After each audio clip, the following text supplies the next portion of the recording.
Customer care మోసాలు, మాల్వేర్తో ఖాతాలను ఖాళీ చేసే సైబర్ నేరాల విషయంలో బాధితులకు ఊరట కలిగించేలా సుప్రీంకోర్టు కీలక తీర్పునిచ్చింది.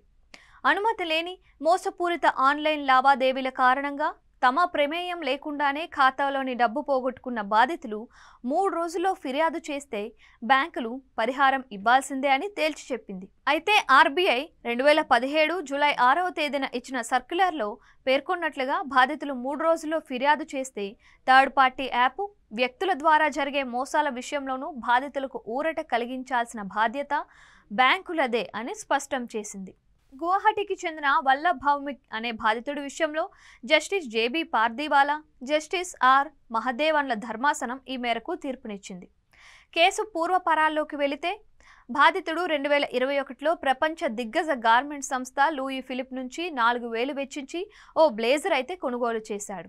ఆ తరువాత దాన్ని వాపస్ చేస్తాను అంటూ లూయి ఫిలిప్ వెబ్సైట్లో కస్టమర్ కేర్కు సమాచారం ఇచ్చారు.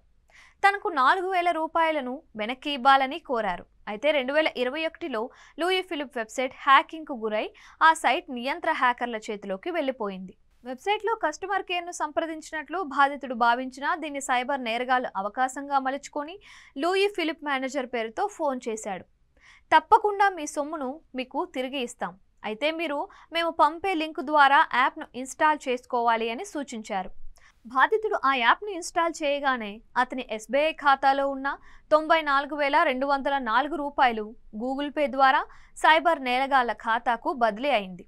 తన ఖాతా ఖాళీ అవ్వడంతో బాధితుడు ఎస్బీఐ కస్టమర్ కేర్కు ఫోన్ చేసి జరిగిన మోసంపై ఫిర్యాదు చేశారు. అయితే గూగుల్ పే ద్వారా లావాదేవీలు జరిగినందున తాము బాధ్యులం కాదని కస్టమర్ కేర్ సిబ్బంది సమాధానం ఇచ్చారు. దాంతో బాధితుడు గువాహటి పోలీసులు, Assam CID cyber crime cell, జాతీయ సైబర్ నేరాల నమోదు పోర్టల్లో ఫిర్యాదు చేశారు.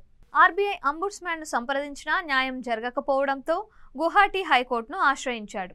ఈలోగా నిందితుడు ఉత్తరప్రదేశ్కు చెందినవాడని సైబర్ క్రైమ్ పోలీసులు గుర్తించారు.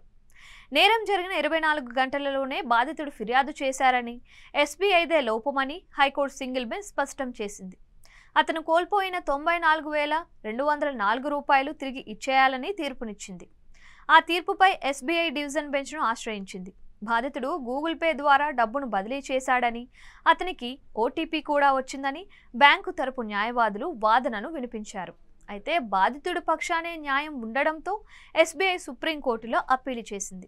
తాజాగా ఈ కేసును విచారించిన జస్టిస్ జేబీ పార్దీవాలా నేతృత్వంలోని ధర్మాసనం ఎస్బీఐనే తప్పుబట్టింది.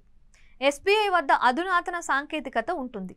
అనుమతి లేని మోసపూరిత ఆన్లైన్ లావాదేవీలను గుర్తించి నియంత్రించే అవకాశాలు ఉంటాయి. బాధితుడి ప్రమేయం లేకుండానే ఆయన ఖాతాలోని సొమ్ము బదిలీ అయింది కాబట్టి ఎస్బీఐ అతనికి పరిహారంగా మొత్తం సొమ్మును తిరిగి ఇవ్వాల్సిందే అని తీర్పునిచ్చింది.